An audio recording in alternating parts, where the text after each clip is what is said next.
what's up, dude? What's up? What's up, bro? How's it going? Good, man. Good to see you. Yeah, bro. Same. Yeah, man. Crazy times we're going through. It's Yeah, really. How was your quarantine day, bro? How was it? good, man. It's just it is at some level kind of productive, which Mm-hmm. is I've been inside for maybe 2 weeks now. Mm-hmm. I'm just like getting stuff done, but then at the same time, every once in a while, it's just like, what is really going on, right? Like every single day, like the news cycle or the stuff around it is so like consistent every day. Mm-hmm. The global event going on, which everybody is now a part of. It Yeah. feels really odd, man. I don't know how to put it in words. All of this that's happening right now, it just keeps reminding me. I mean, it's a really cliched reference, but I mean, obviously, of this whole mass surveillance kind of situation of Yeah. Big Brother. But Mm. obviously, it's not gone to that extent, but you can already see, like, okay, Modi tells you to clap, you clap, kind of thing, you know? Yeah. So we're already following this figure, and yeah, I don't know. And I really feel like I was telling you the other time that this whole clapping thing is this whole people coming together. You're just trying to increase morale somehow and do Yeah. something. Yeah. For sure, And man. 100%. have you seen this documentary on YouTube called Cities on Speed? No. I think you told me about this once though. Yeah, Told me about this Butter. this the one about Bagoda. Yeah, I Yeah. think really what Modi is doing now reminds me of that the most. Like this guy is using these uncanny weird tactics. Like we'll come out and clap. It doesn't seem that harmful, you know, Mm. but then it has a lot of impact on some. Yeah. I feel like people in the US are actually freaking out a little bit more. Um, Mhm. and, I can sort of see that from US culture where it is where most conspiracy theories come from, right? Most conspiracy theories are related to the US somehow. Aliens only land in the US, bro. They only Yeah. land in the US. Yeah, And yeah. they have this prepper culture as well, where they're always prepping for something, whether it's like the idea of a zombie apocalypse, Oh, okay. or Yes. Yes. or Interesting. even how when there are hurricanes, a lot of Yeah, stuff goes out. There's looting, or the movie The Purge, for example. All of it is from American culture somehow. for sure, So, for sure. so a lot of them are actually saying this is a new world order, right? Okay. But Okay. you've now come up with a reason, and you have a very solid reason to keep people inside. Mm-hmm, They're mm-hmm. like, damn, like of course we fucking need guns. Yeah. Yeah, I get it. I get it. We need it to protect ourselves. We need it for this, that. There are all these alternatives or like these, what do Yeah. you call it? Situations where you do need it now, just started by the people. Yeah. I don't know. Did you ever play RuneScape? No.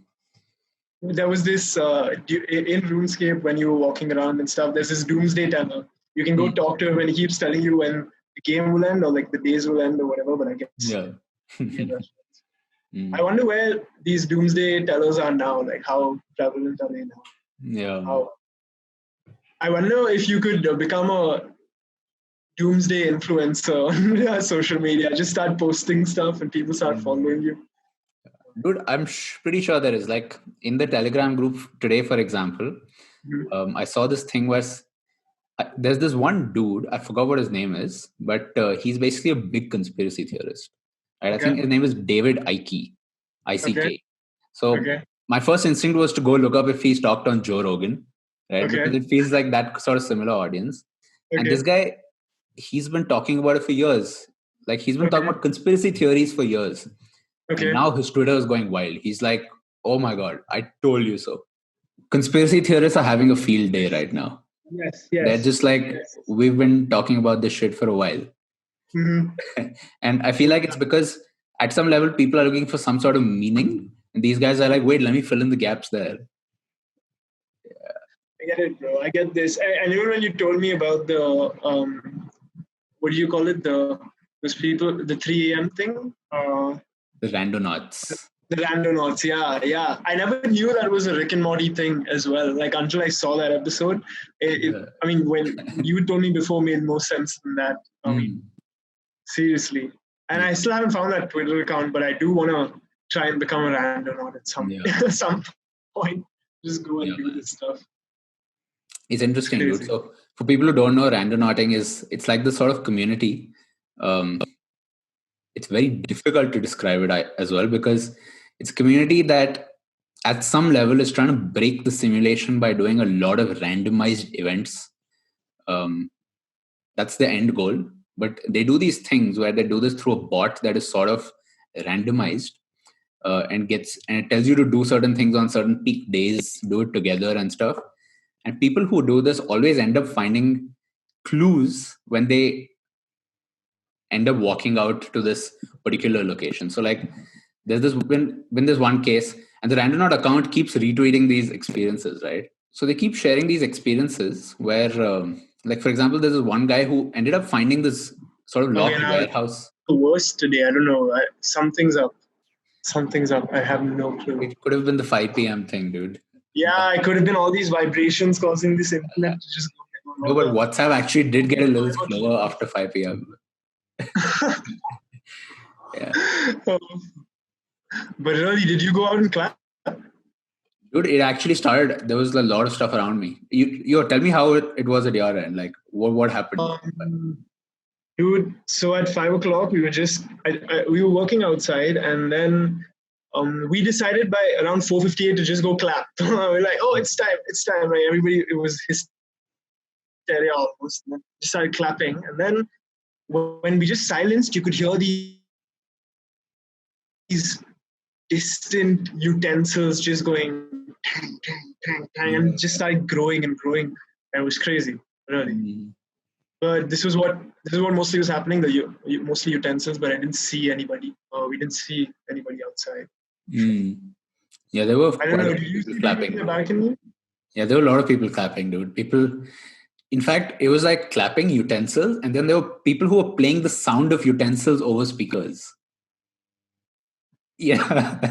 What? So it was pretty intense, dude. What? There was this one WhatsApp MP3 that was circulating in the society groups and shit, and so everybody was actually playing that on loop. A WhatsApp forward, a WhatsApp utensil noise forward. Wow. You need to make soundboards for this, bro. Yeah. The Janta curfew soundboard. You can just have all these different stuff on it. So, what's the plan right now? Like, what's the scene with Obnox 2? Really, tell me. Like, what is the? So the idea is just at this point, I need to talk about something that's other than design, and there's like a few people that I want to actually talk to, just get their opinions about what the fuck is going on right now, but not from a coronavirus perspective. It's just that literally the last 2 episodes I recorded, right? While starting it, we were like, okay, we're not going to talk about coronavirus. We're not going to talk about work, right? And we would just get infected by the idea, and we just accidentally end up talking about it. But the idea is just to have like free form, long form conversations about different stuff. Okay. That's actually cool, because I feel that at some point it does get saturated to just talk about one topic when you are a person who's like experiencing different things on a daily basis almost. Yeah. I mean, it's hard to just keep your head in design all day. I mean, you need some kind of movement around other places. Yeah. This is also a crazy argument I had with another college peer of mine. I think she was doing something for ADHD, and then there was this whole argument about how ADHD is not real and all.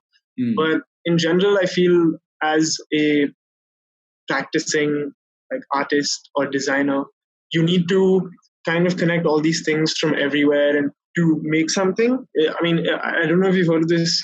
It's an idea called conceptual blending.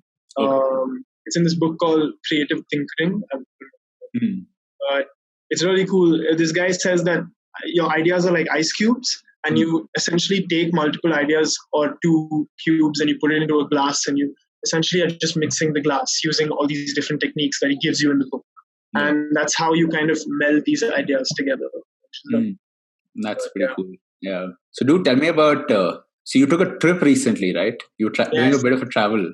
Tell me how that was. Indeed. So that was really crazy, man. What I mostly tried to do was figure out so right now I'm working on this project about somasthetics. Somasthetics is it's just being sensitive to, I mean, it's somesthetic design is one thing, and somesthetics is a whole other contemporary art practice. But in somesthetics, essentially you move focus towards the body and its body sensitivity and the body's image in society in general. It spans just the self mostly. And what we're doing with the project, at least in this certain course, is that we are supposed to keep a somatic practice, which is a kind of feeling-based practice. I mean, yoga is an example of a somatic practice, but the somatic practice I chose is balancing a stick, and just on fingertip. It started off as something to do to keep your mind still, almost. It was something that you just do with the stick to check its balance. Like when you feel the weight of the object and the essential ergonomics, let's just say, of an object, you know what to do with it in some way. So with a stick, my intention was to balance it. And I've seen that with a lot of people, you kind of gauge the mass of the stick always. And this promotes you to kind of balance it. And I looked up online about this balancing stick stuff, and it just came about to be these people on this site called Record Setter doing like balancing a stick for about like half an hour or to an hour and stuff like that. It's quite cool. But then I did some research and I found out that if you're balancing a stick on your fingertip, it apparently is a inverted simple pendulum, and some people argue that it is also just a normal simple pendulum because you're moving the point, and they've done this 3D mapping of the stick as well to show how wherever you move your finger is almost the same as the top tip of the stick. So the way that you learn to balance is by gauging the uncertainties. That's what you base all balancing off of. And they say that to reduce the amount of uncertainties of the fall of the stick, you apply simple harmonic motion. So that's just the back and forth kind of thing. So as humans, we apply that to almost every, I mean, I think you've heard of that, about how simple harmonic motion is almost present in almost everyday life and everything that we do. So the way you reduce the amount of uncertainties on that stick is by applying this simple harmonic motion back and forth. And that's why it relates to a simple pendulum. Anyway, so back to the trip that I took. While on this journey, I was basically trying to see how balancing a stick felt somesthetically, what kind of signals it was giving me as I balanced it. So you can actually follow my page on Instagram. It's called @balancing_somesthetics. It's just a very small low-key page. No, I'm not trying to like put it out there. It's just to document essentially what I'm doing in terms of balance. And as you start to balance, you can feel that it's the same algorithm for almost every object. You know, you don't have to learn the object. The object is irrelevant almost because you are just learning to apply that balancing knowledge you know on anything. So once you start balancing a stick, I can guarantee you can balance anything. Dude, I've been balancing guitars, chairs, and random objects like my scooter and stuff, like the pedal scooter, not a scooter. Essentially, I was trying to build some mind maps and stuff in my room, and I've done some stuff on the other side. But this is essentially my journey at that time, was trying to figure out how I can move past this to essentially build an experience which kind of enlightens or not or provides a certain kind of feeling towards designers to design more somesthetically. That's the aim of this project, to kind of show a different process of product finding or iterating almost with the body more than anything else, which is really cool. That was what the journey was. I've actually never heard of this field before. I know, neither have I, man. This was the first time, and it's absolutely mind-blowing. Somesthetic design, and some people can get it confused with ergonomics, but it isn't the same thing because the ergonomics, you're just putting the person in whatever space that you want, and you're seeing how they act with the surrounding. But somesthetics makes the body the locus, so you are looking at the body for all the inputs inwardly. So It sort of reminds me of those structures that you see on riverbanks where you have these balancing stones. That look like Yes, they yes. should not be standing up, but they're just like very intricately Yeah. structured Have you together. have you tried it? Have you tried balancing? No, man, not really. Yeah. I mean, it's a crazy process, man. Even I have tried time and again, but it takes a lot of patience. Haven't you seen them on Instagram? Those I've people seen who those. do it, Yeah. they have, yeah. So, Mm. absolutely. I feel it's a lot about repetition also. Mm. Generally, about this consistency of repeating. I don't know if you've seen these dudes online. I mean, probably everyone's heard of them. The the builders, the two guys in the jungle who build together all those weird pools and stuff like that. You know about primitive The tech. primitive Yeah. technology. Yeah, Yeah. yeah. Crazy. Those guys. I think that's just about repetition, and I think it did its way in social media, the repeating, and also skill based work in terms of repetition. It made them build better uh, buildings or kind of iterate better homes, I guess. I don't know. Yeah. Yeah. Because now they have a water slide in one of their homes. I just saw a video. There's a water slide in the pool, which is like, okay, you've just been building like tree houses and underground secret stuff, and now you're just like amusement parking stuff out of the jungle, you know? Yeah. That is pretty epic, dude. Primitive technology. Mm. I was going to say, like, the balancing, it's almost like the repetition of doing it. It feels to me like um, it gets to the point where you're training your brain to do like some sort of pattern matching, where you're like, Mhm. try balancing it this way based on number of times that I've tried it.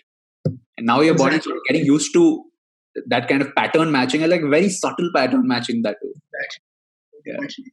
I would say this very much so. By trying it, I can tell you it's exactly this. It's exactly this. It feels almost like you're the machine learning. I mean, I can't put it any other way. But the repetition really helps. And also, mainly, the reason I started doing this stick balancing is that if you try it yourself, which is something I wanted to do, I wanted to put this out on my Instagram, asking people to just balance the sticks and see what they can do with it. Because there's this whole self gamifying nature about it, is that when you start balancing, you kind of develop the challenge and you make it harder for yourself, because once you start balancing it becomes a little bit easier, but then you try to push yourself as a game, and there's no kind of ego involved, there's no prior knowledge involved into this. The challenge is very clear. It's very body. That's why it's amazing. Honestly, you should try it. That's what I did in one of my juries also. As a defense, I just took 3 sticks and I asked them to balance it, and they instantly knew what I was trying to say, because it's a fields experience. There's a lot like there's one type of balance that I like to do a lot. You know how when you can take a rolling paper, sort of bend the edges, and you can put in a finger and go it around like. Yeah. Yes. That bro was such a. You're the one who showed this to me. I took this to Germany. Okay, I took this to Germany, bro.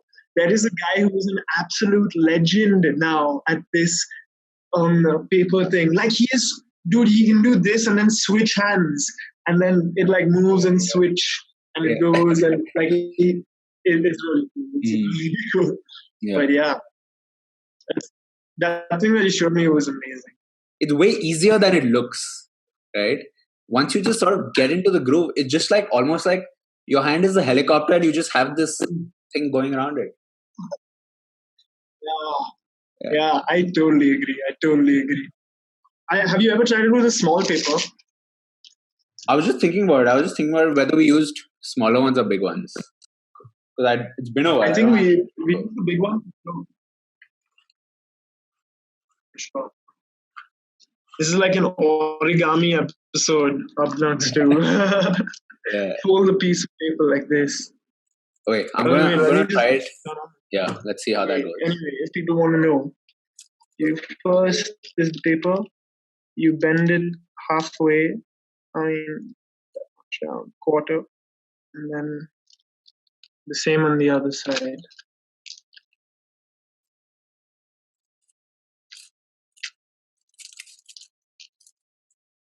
So you got two bends.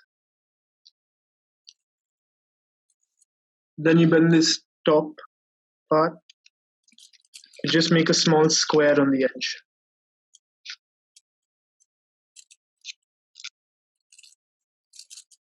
I don't know if you guys can see this. So around the corner, you should get a small rectangular square right here, and the same on the other side. There you go. This is what that looks like. That's small paper.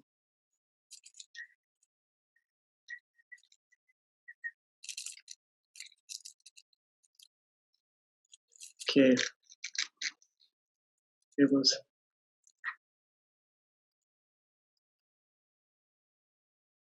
Oh, okay. I think I need to bend mine a little more, give it some more aerodynamic stability. But I definitely think it works with the big paper. Ooh! Did it work? Hold on. I don't know which direction to hold it in, so.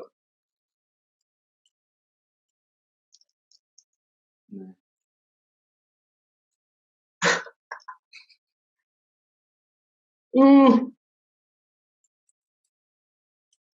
Man, I still don't know how this is. It's too good. It's just too good to be true.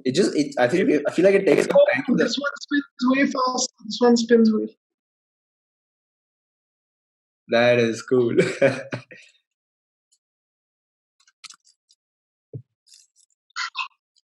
Yeah, this is super fun. This is always supreme fun.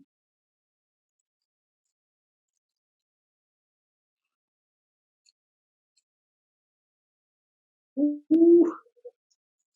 Yeah, man, I gotta try this with this is quality. This is like the stuff that you need to do during quarantine. Yeah, like for sure. Nail a skill within a day. Quarantine crafts.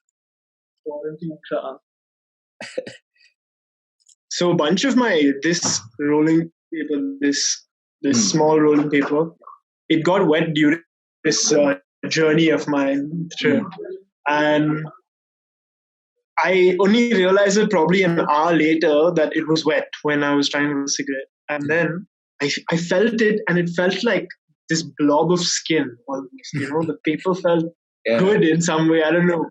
So I just took it out and I threw it on this other piece of the brainstorming board that I have here. I just threw it, and now when I look at it, it looks like skin almost. These patterns, these creases on the how they've stuck. It looks like skin. I was thinking in that way. I don't know if you've heard of this thing called Tixel technology. I don't know if you ever heard of it. What does it do? I don't know. Touch sensitive pixels.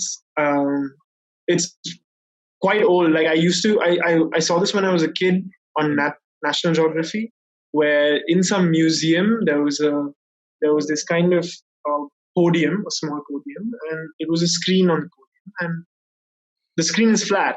But when you touch the surface, it's a collage of different kinds of surfaces, I guess.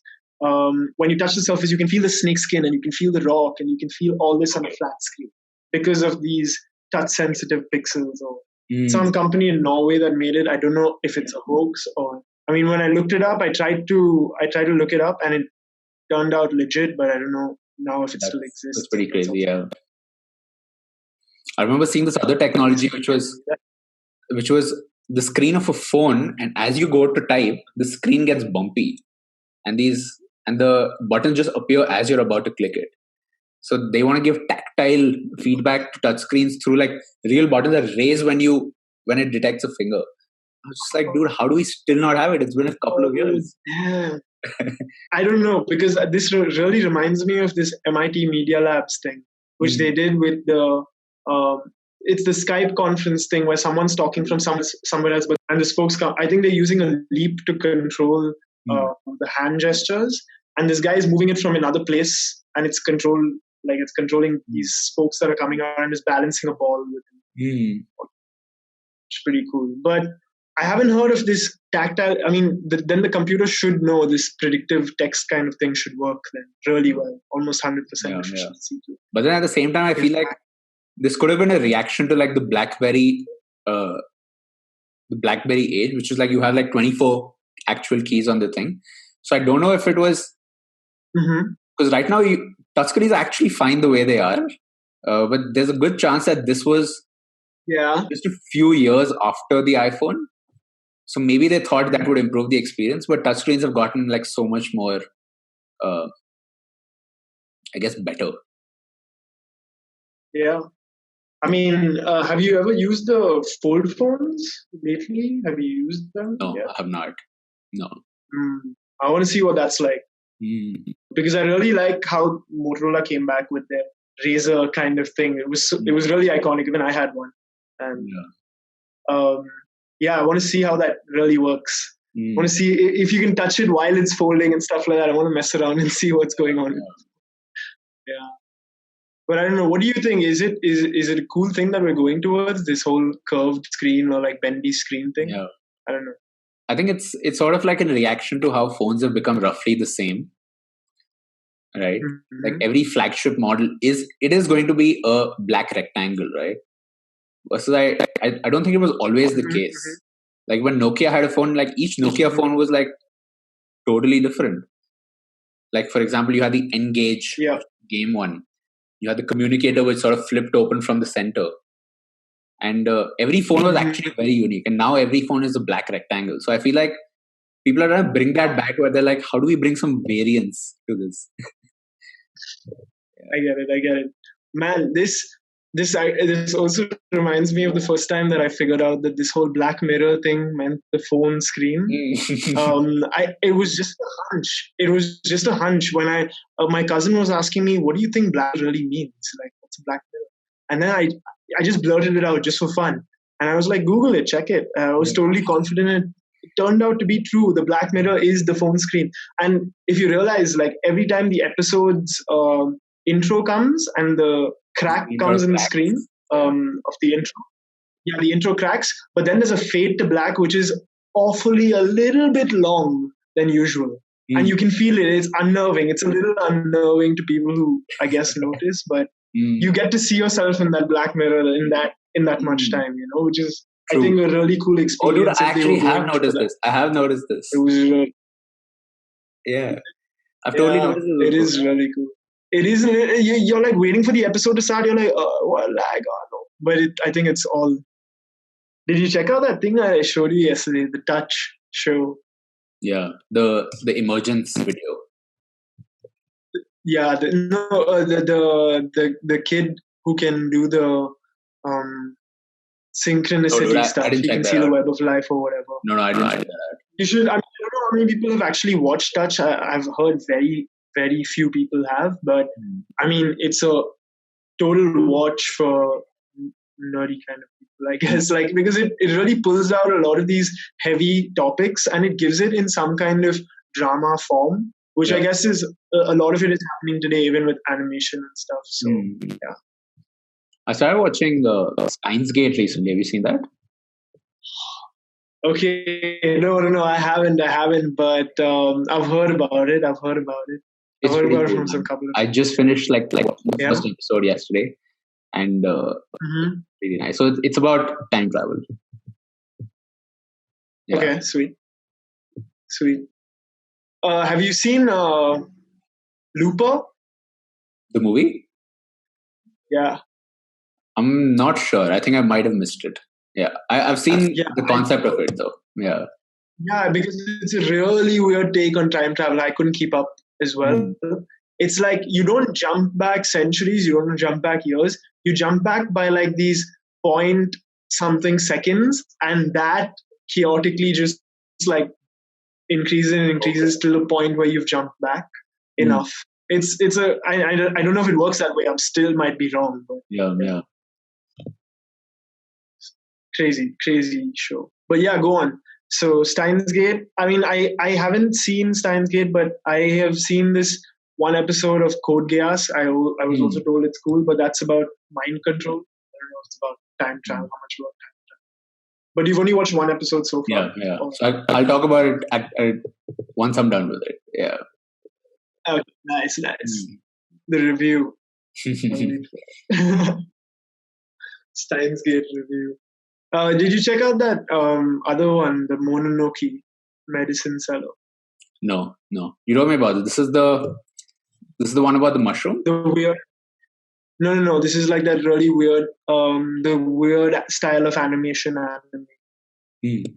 Super duper trippy. There's like it's almost pushed to feel like frame by frame, even though it doesn't have to be like that. There's a whole prelogue, or like a how do I say, not a prelogue, but like an episode, like a pilot that came before this. It was part of this thing called Ayakashi Horror Tales.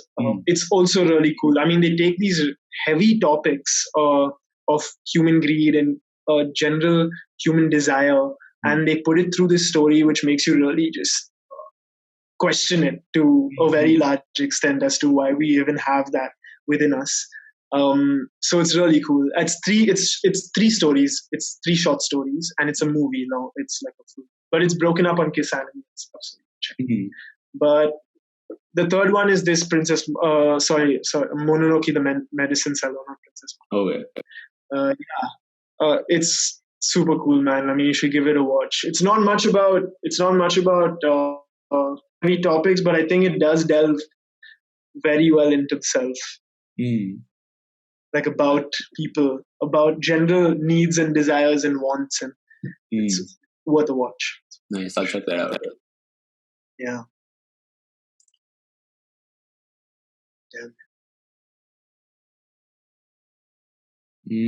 Let's talk about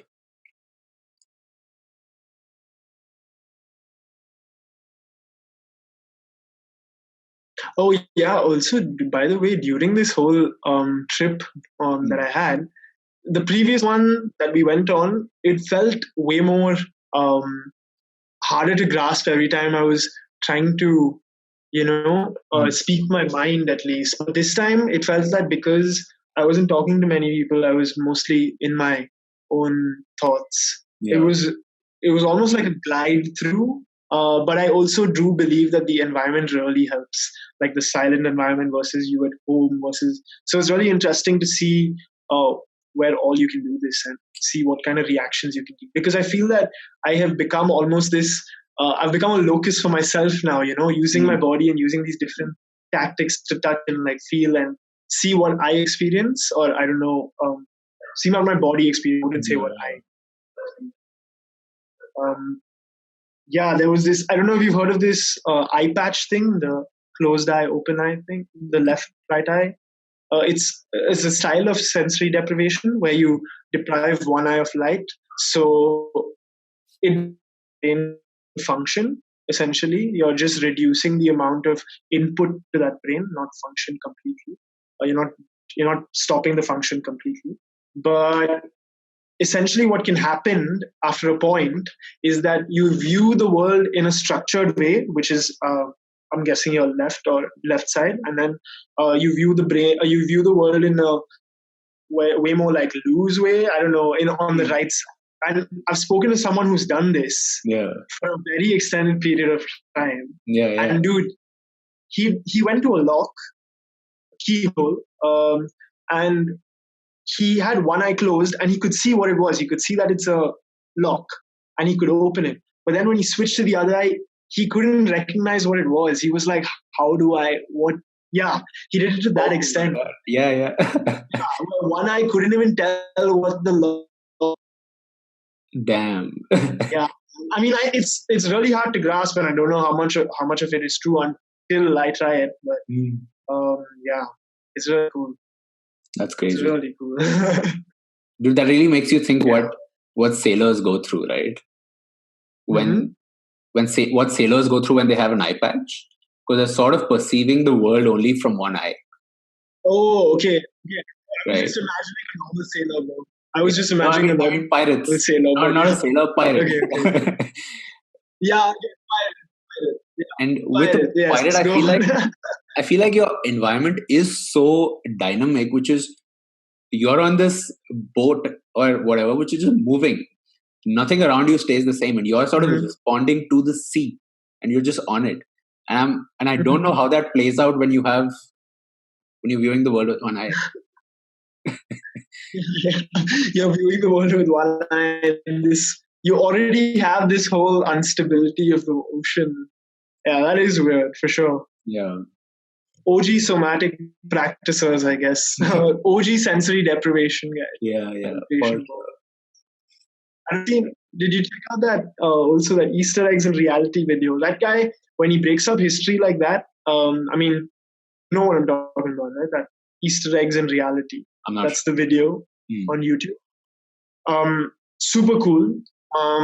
He just breaks up history like a game. What a game could be like. Essentially, that he talks about civilizations like expansion packs and people having access to tools before because the devs gave them the tools and stuff like that. It's really cool. He explains history like that. Really fun way to learn, and that was also interesting because it makes you think about how far back do you go into all these times where these people have these drawings and whatnot depicting stuff, and now we don't know how to even uh, assess it or kind of analyze it in some way. We're taking everything at face value, I believe, to some extent. But yeah. Have you seen this? Have you seen this cave drawing of? I think it's Sumerian as well as some parts of. Okay, so basically, it's this sort of alien entity carved into rocks, and it's sort of carrying this sort of handbag. Have you seen this? Okay. No, I haven't ever. What is it? What is it called? Okay, let me screen share right now. That's sweet.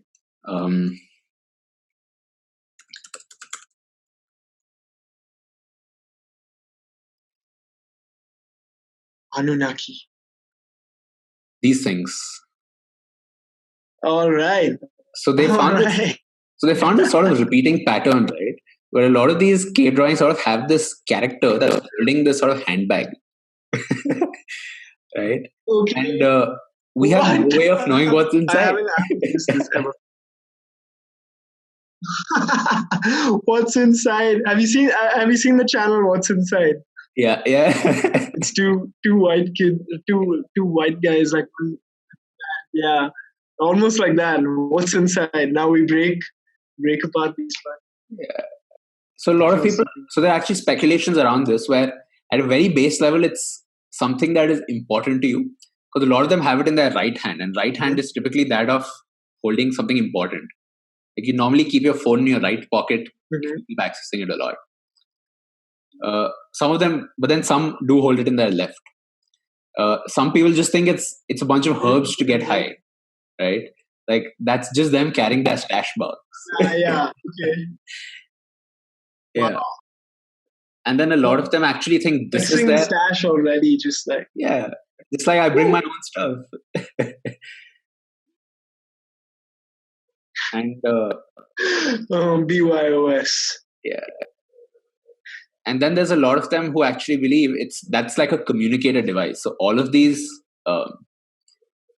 characters are actually gods that are being depicted, and this is a communication device, much like a phone, which is what they use to interface with where they came from. So either as a time machine or a way that they have connections, like this handle, for example, maybe is the interface to their body where they use that to perform out actions.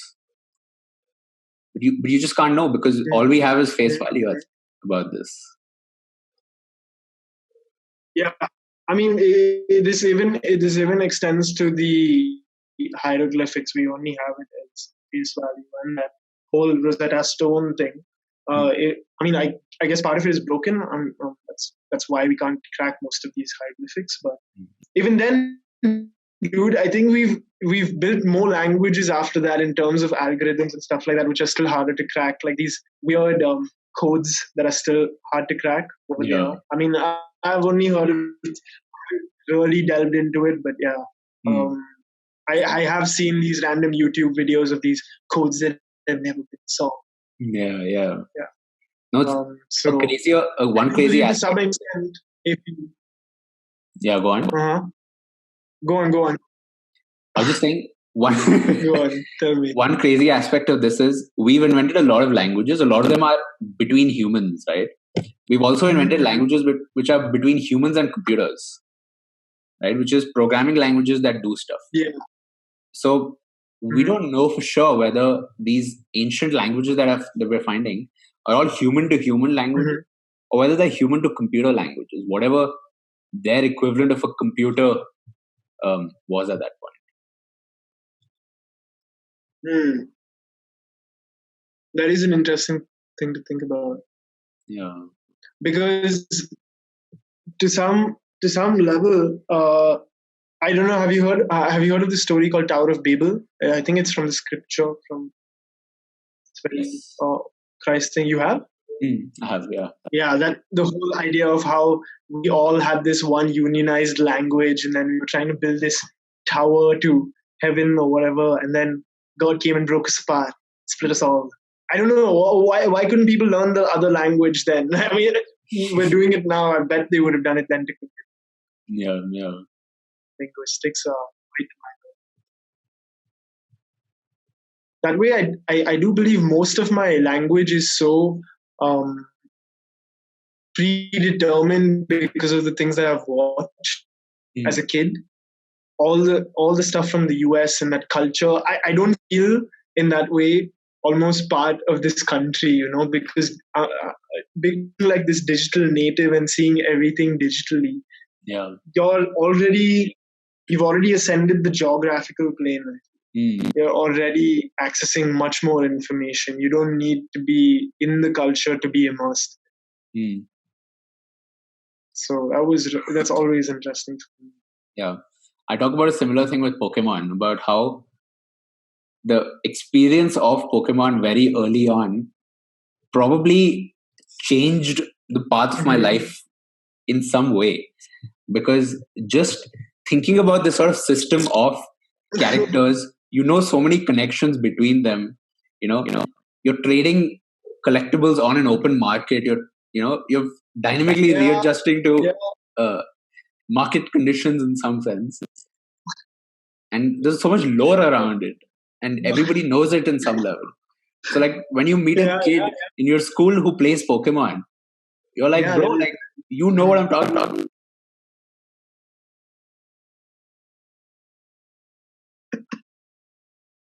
Exactly. You instantly know. You can like vibe on that same exact thing. And this happened even with Beyblades for me more than Pokemon. Yeah. Like probably for me the Pokemon was the card collecting thing. I got a lot of cards, and I even had the whole deck with your flipping deck with your gallery space or whatever it is. And people would come over to even trade cards sometimes, and I would never get to trade them because these guys would scam me sometimes. So my mom would trade my fucking Pokemon cards. Like for me. So she would exchange with these kids. So my mom inadvertently started playing Pokemon, crazy. It's crazy. Yeah. And that was a type of pattern matching as well. Like I remember looking at the back of the Pokemon card to figure out whether this is original or fake based on the kind of cards that I'd seen before. And it's a subtle type. You're just trying to see, okay, the material feels this way. The blue isn't printed correctly. And Dude, have you seen Anthony Padilla, the guy from Smosh? Yes. He has his own channel doing the interview stuff. His videos. Have you seen his interview with Pokemon card collectors? No, I don't think so. You should really check it out. He meets some really crazy Pokemon card collectors who have extremely rare cards, and all of this is based on whether the card has a drop shadow or not. Literally, wherever it's showing you the HP and the image, if that image has a drop shadow, it's worth something, and if it doesn't, it doesn't. I guess. Yeah.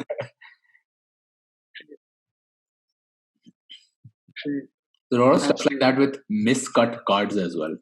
Where there are a lot of times if a card is not cut properly, right, and the edge is sort of like bigger or shows you the previous card in the printing, like that becomes a rare card because they typically don't let cards like that leave the factory. Have you seen that? I don't know. Have you seen that it's a GIF of a guy wearing glasses. It's from a movie where he's looking at all these advertisements, and if he takes them off, it's advertisements. He puts them on. It's like stuff like that. I don't know. It's a GIF from some movie.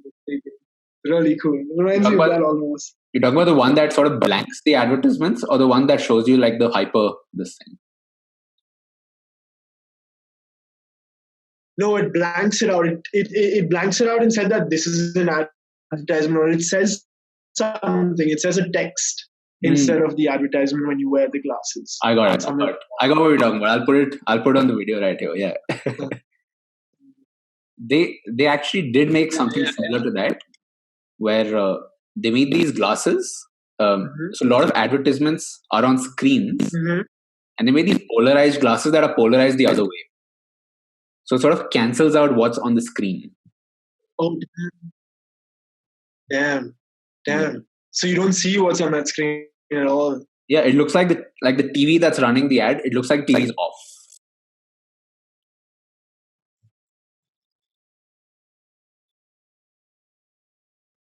Whoa. I would wonder how this would work, because when I went, this would be great for almost every screen that you just want to block out when you're just traveling somewhere, or when you're just walking through completely screen-ridden place, let's just say. Yeah. Because I remember every time, like let's say in the subway in Germany, there are these screens wherever you stand on the subway. Separate screen, and they're all showing news or something like that, and you have to kind of look at it, because sometimes they show you the time on that as well. But I think that the screen, if I wore those glasses in there, I wouldn't have to care. Everything's off. Just chilling. Yeah. And there's potentially a future where we figure out how to do this with machine learning, right? Where it's not just doing this polarizing thing, but you're actually actively seeing this as a leaf and doing something to it. Ooh, that'd be really cool. Yeah. I think mixed reality has a great space right now to kind of iterate these ideas. Yeah. But I don't know how far. Obviously a full-on lens sitting in your eye that already has this small tiny machine that has all this pattern matching data in it, already learned everything, knows what it can do. Yeah. You can start dropping the matrix right then, bro. You can just turn the world into the grid instantly. Yeah. It's crazy. Yeah, man. That way, a lot of our ideas have been explored in science fiction, and we're sort of materializing them through science fiction by making people think about that thing they once saw, and they're like, okay, can we do it right now? Like, do we have the tech?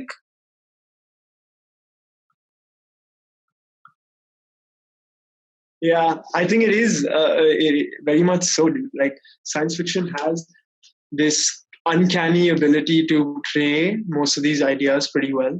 Personally, that's the only way most of us get it now, to some extent. Most of these large topics, like let's say something like the whole interstellar rendering part of the thing that they used to launch off. I'm not the wormhole or whatever. Yeah. Isn't it? I think it's a wormhole, right? That you jump off. Yeah. So the whole rendering for that was based off of some actual calculations, and the people who rendered it wrote a paper which they actually published, because they got findings saying that this is what it actually does look like, because it's off of real data. So in terms of that, I would say that science fiction is almost like data visualization. 100%, for sure. Yeah. It's always been that, and it's really cool.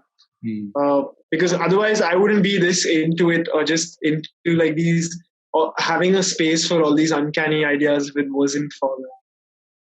You have this space to think, let's just say, about, or entertain these thoughts for some time. True. That's fun. Yeah. I sort of feel like, in that sense, Black Mirror has sort of been preparing people to think about scenarios where the world is not the same anymore. Mm-hmm. And that has something to do with what we're going through right now.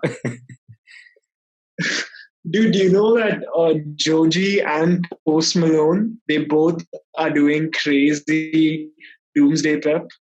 Oh, yeah? Yeah. Okay. Goji has been collecting seeds off of almost every plant. That's what he says. Almost every grain or every crop, he has a seed off because he says that that's going to be the next current. Everything just goes to bad shit. He's like, seeds will be the new currency, and that's why I'm just holding up on this. Apparently, Post Malone has bought a bunker somewhere. And he just, I mean, a bunch of these, I bet that movie stars bought bunkers, but he's building his own one somewhere on the hill. But yeah. And they came on H3H3 quite a while ago, and that's why they said all this. Okay. But yeah. Interesting. Yeah. Really cool. Doomsday prep. But yeah, man, it's really uncanny also how these Black Mirror episodes are actually real in some way. They do get this intel a bit early, mostly, about all these emerging technologies.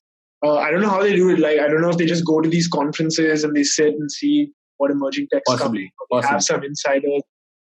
Yeah. Because that whole pizza delivery thing, and then I don't know about the memory backup thing with the lens. I don't know how far that's true, or that small chip thing. But recently, I've been thinking about the way that they portray. I don't know. Do you remember when that lady goes for her surgery and she finds herself, or she first finds her when she wakes up, she's in a clock or whatever, or something like that, and she has to not a clock. The personal. She becomes your own personal assistant is you, kind of thing. Yeah. She basically gets locked in this space. Yeah, that thing. That episode. Dude, I feel that every time, I feel both my technologies have some part of me in them, because the way I use it and the amount of data that I'm given and the way that I store things, it's a clear carbon copy of me.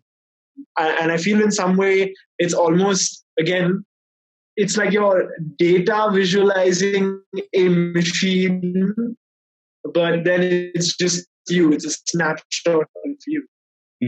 So it's always it just makes you a little more empathetic towards the technology almost. True.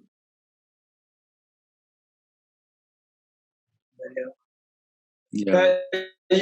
This also reminds me of something that we spoke about how AIs can distinguish whether you rooted for them or no. Yeah. About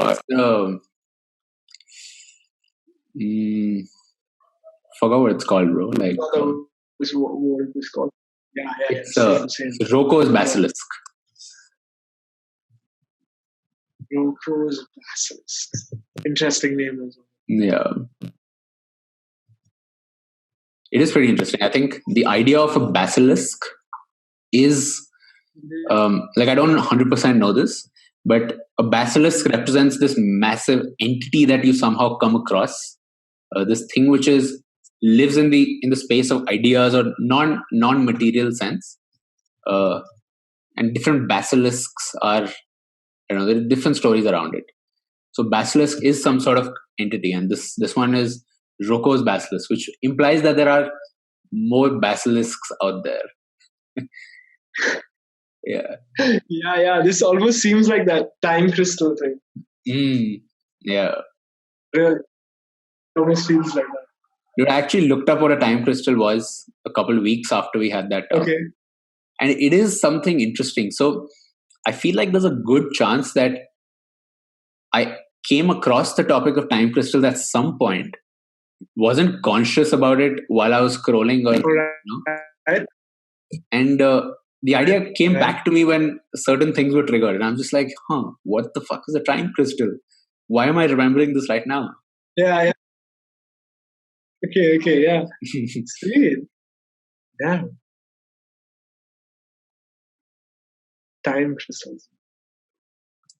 But this basilisk thing also reminds me of something else we spoke about, which was the Akashic record.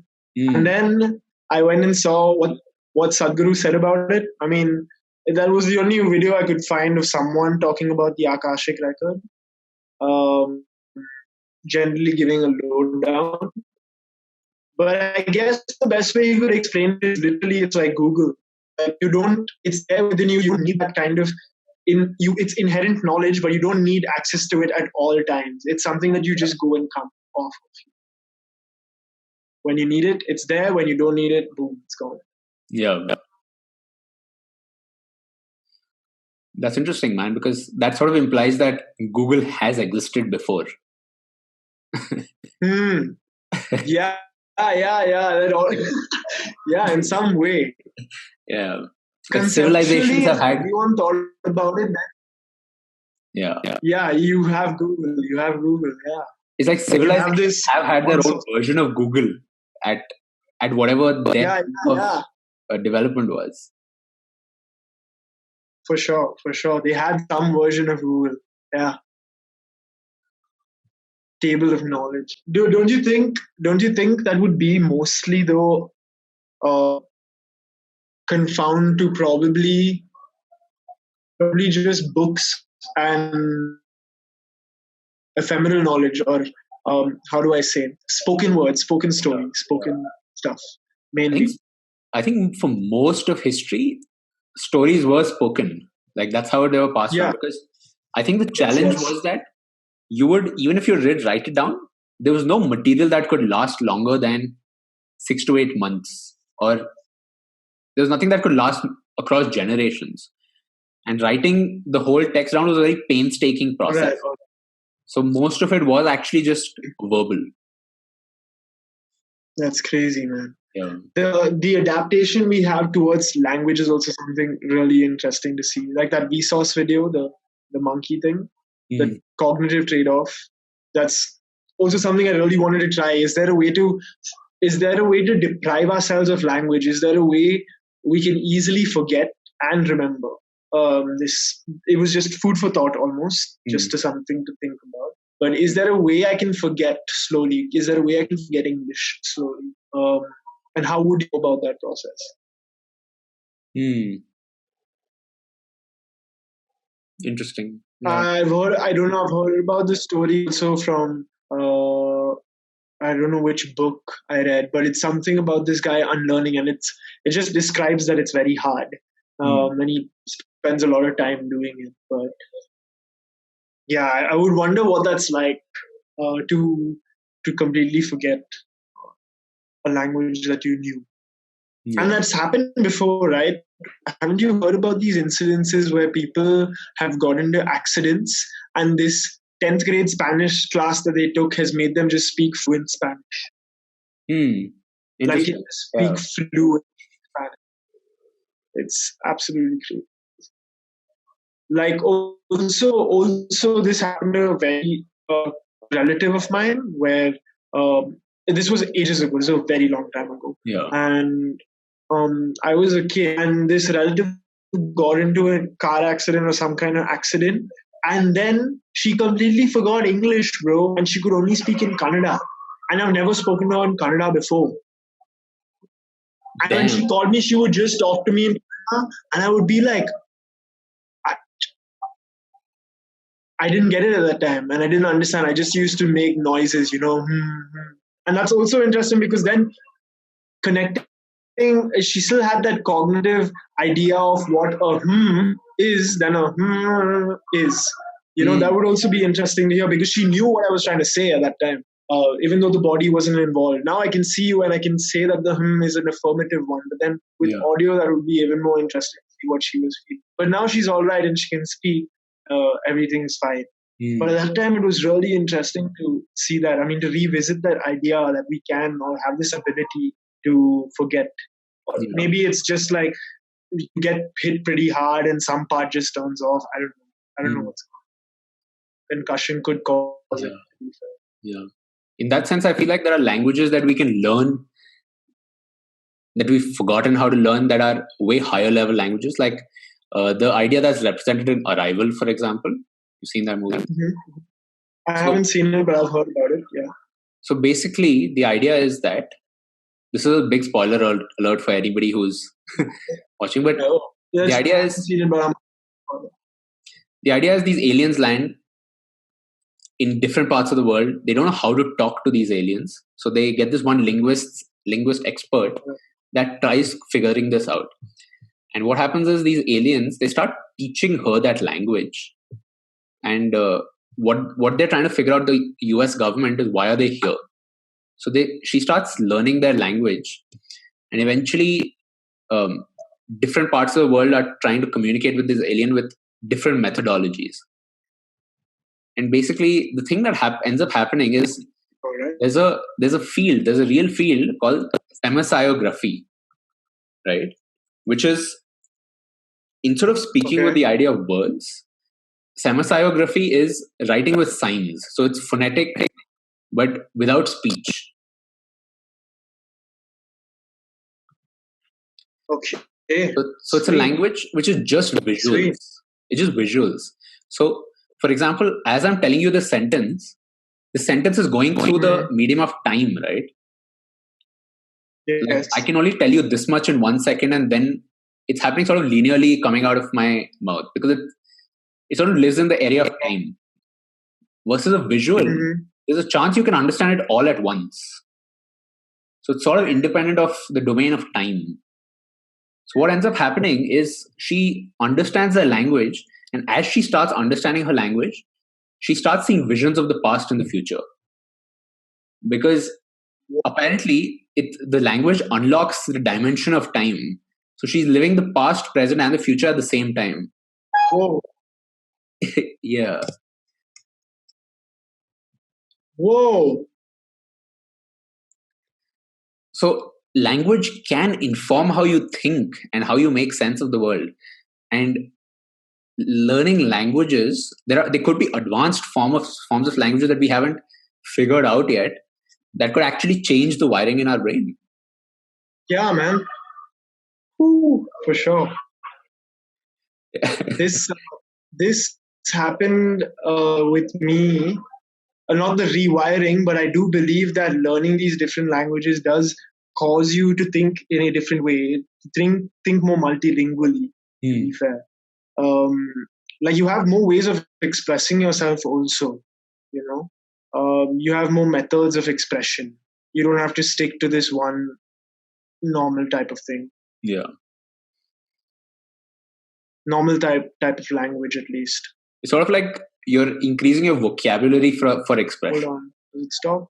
The thing we were talking about, I want to add one more point to that, which is this idea of visual language, right? That can unlock different ways of thinking.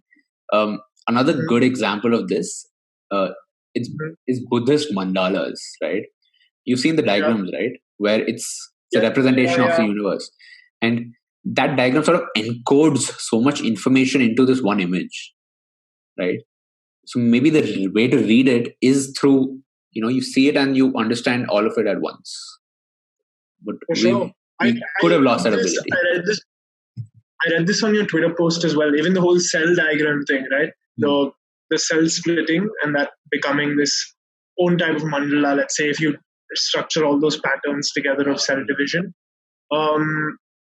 That's also really interesting, because if you look at the process being mapped one on top of the other, then you get the idea of what it's trying to do. Yeah. But then if you look at it all individually and you break up the processes, I mean, you're analyzing it in some way and it's a method, but then you're doing it through your language. And if you change the language, maybe you change the mode of analyzing. True. Which is why it was super interesting when you sent me the emergence video yesterday, right? Yeah. That video was absolutely... The way I actually stumbled upon the idea of emergence was, overall, the thing that it implies, the thing you were talking about how you can look at it at different scales, right? Smaller scale or a bigger scale. Emergence is this idea that with complex systems, when they interact and play in different ways, emergent properties can appear that the original building blocks did not have. So, for example, if you look at the cells that make up our lungs, right? Those cells don't breathe. But when they're arranged in that format, a new emergent property appears, which is breathing, right? Uh, so Okay. so that is sort of a very interesting idea, that you have this collection of, see, I don't exactly know the best way to describe it, but it's like these emergent properties appear.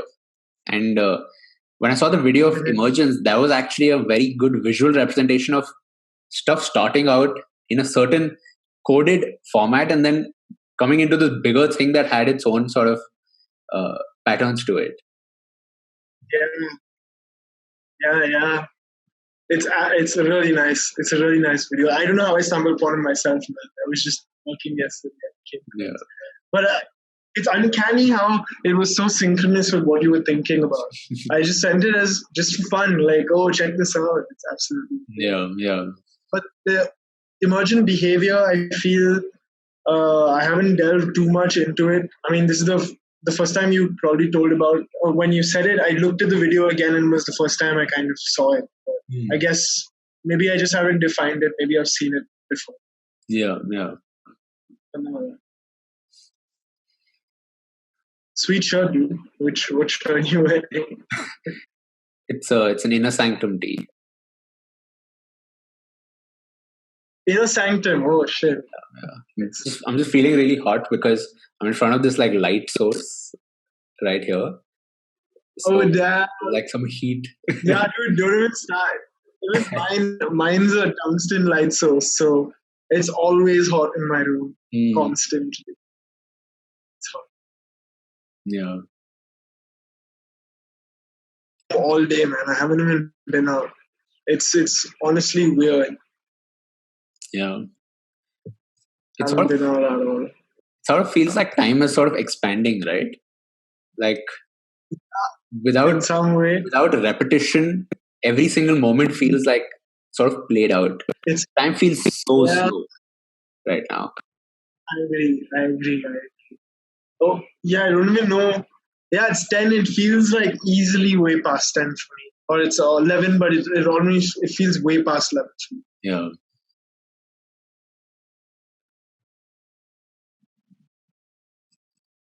The whole day, man.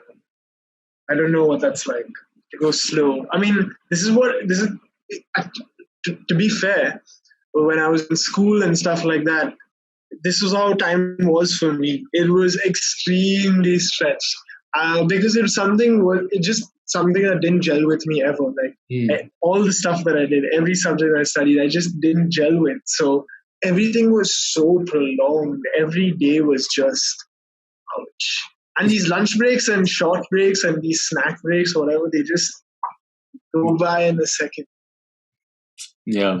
It's crazy what your brain, man. It's actually unreal. Sort of feels like summer vacations right now, dude. Yeah. And it is summer vacation for me now. I can't do anything else. Yeah. And I remember summer vacation, those 2 months felt almost equivalent to the rest of the school year, right? Like that, those 2 months were like seemed huge amount of time. Yeah. It was like, wow, I have 2 months. Yeah. Oh, I'm gonna be completely on. Yeah. I remember that time, man. I remember that. Look forward to those 2 months of this. Yeah. And it's actually really interesting because if you break out of pattern, then this is what happens in some way. The 2 month summer vacation is a super crazy breakout of pattern. There's no gradual decline. It's like that's the last day of school, and tomorrow you don't have to wake up at the same time for 2 more months. Yeah. You don't have to do those activities. So it's a whole crazy mind game, I think, which you play, and you're constantly playing that over 2 months, and then you shift back to the regime. Yeah. And then that becomes its own enclosed circuit itself. Like that becomes a mind memory, if I could say, or some kind where you're just reminded of it all the time. That you almost feel those 2 months coming after a point. Like you need it. You need that specific part to be free. Yeah. There's also the idea that the younger you are, the more differently you experience time, which is, let's say when you're 10 years old, 1 year is technically 1/10 of your life. But let's say when you're much older, when you're, let's say, 25 now, a year actually feels shorter in some sense. And then when you're, let's say, 50, the years just go by because it's such a small part of your overall life. So your perception is like constantly changing. I understand that. I can somehow relate this to, when you're traveling to a destination, the travel is always longer than the coming back. Yeah. Because it's always like you don't know what's going to happen. So there's a lot of curiosity going on with when you're young. But then I think we fall into the trap of regime, which is something I've always debated with, like whether a regime needs to be looked at regime or a structure to benefit you in some way. But then you can get caught in that structure that and then be in an infinite loop kind of thing. Yeah. But extremely debatable topic. Yeah. No, that's regime. It's a weird time that way, man, where a lot of structures that we just sort of took for granted are breaking down around the world as a global event. And I don't think, like, I don't know what else. I don't think we've had anything like this in recent times. It's a time when a lot of the structures that we've taken for granted are sort of being shifted. They're sort of being tested right now. And this is happening at a global scale. I don't remember anything else that sort of did something like this.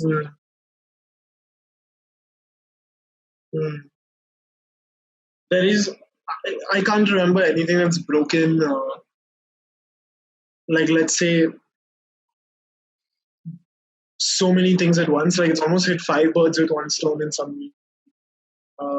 Never seen something like that. Yeah. But it almost seems way too well planned, man. Like, all of this, I'm not trying to be on the conspiracy side, but it does seem a little pre-planned.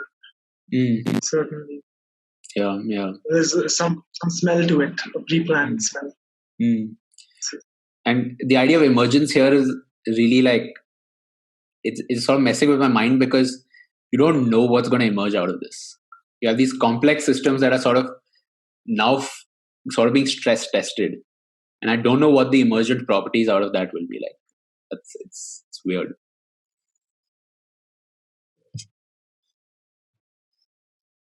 Stress testing.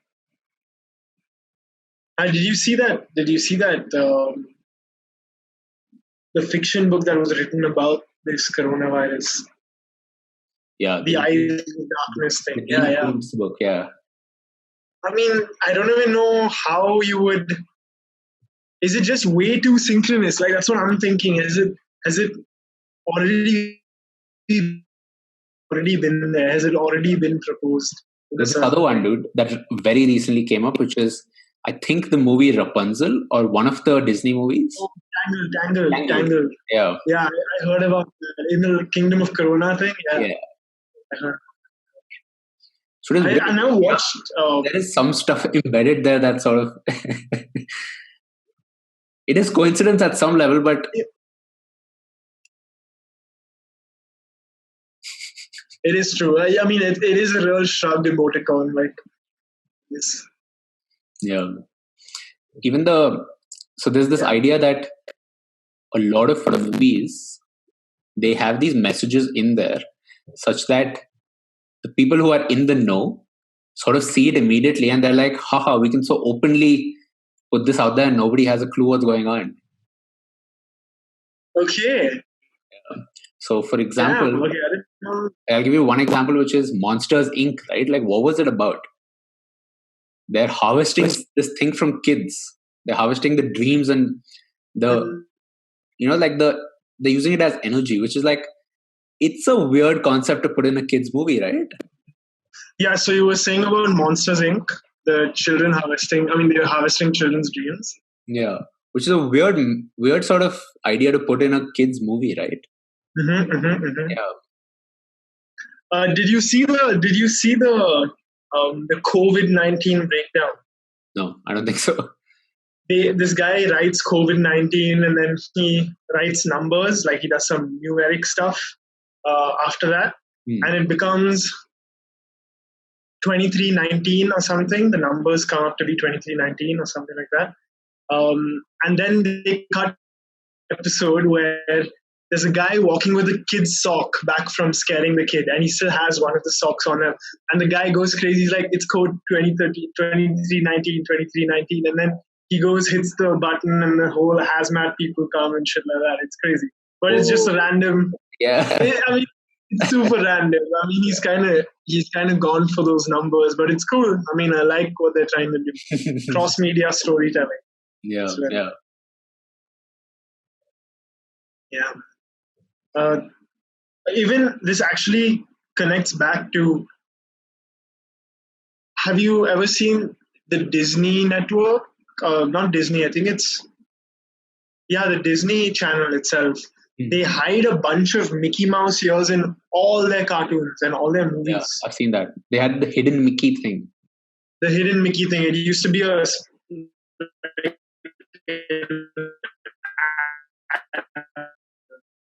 crazy. No, like they ask you whether you've seen the Mickey and all of this, and it's almost like an advert thing. When they don't have any ads to roll, they'll roll that, and it'll be like a spot the difference kind of thing. In this shot, can you spot the ears? And then it becomes this whole interactive kid thing for the kids, and then.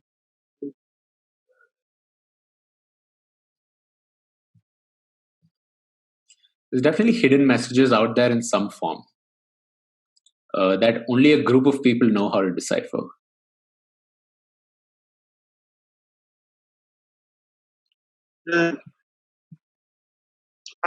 This is also really interesting. The FBI, like most of them, they send all these encrypted messages that all these guys have to somehow crack. But then what is that play going on? Like the serial killer, like almost making this whole language for them to decipher until his next kill. It's a different take on time itself. Like I'm not saying how much time you have. Until you decipher this, I'm going to like do my next kill type. And this is the location, take it. But it's encrypted, in his own style or whatever. So I mean, to be fair, these guys are some kind of masterminds to some extent. They're so elaborate about everything. I mean, some of them at least. Some of them who are really crazy. Yeah, they were super elaborate. And Mindhunters does a pretty decent job of showing most of the mind side of it, to some extent, the psychology side. Have you seen it, the show Mindhunters? No. Okay. I mean, it's the show where they kind of go into the history of how they coined the term serial killer. So I think I might have seen an episode of Mindhunters. Yeah.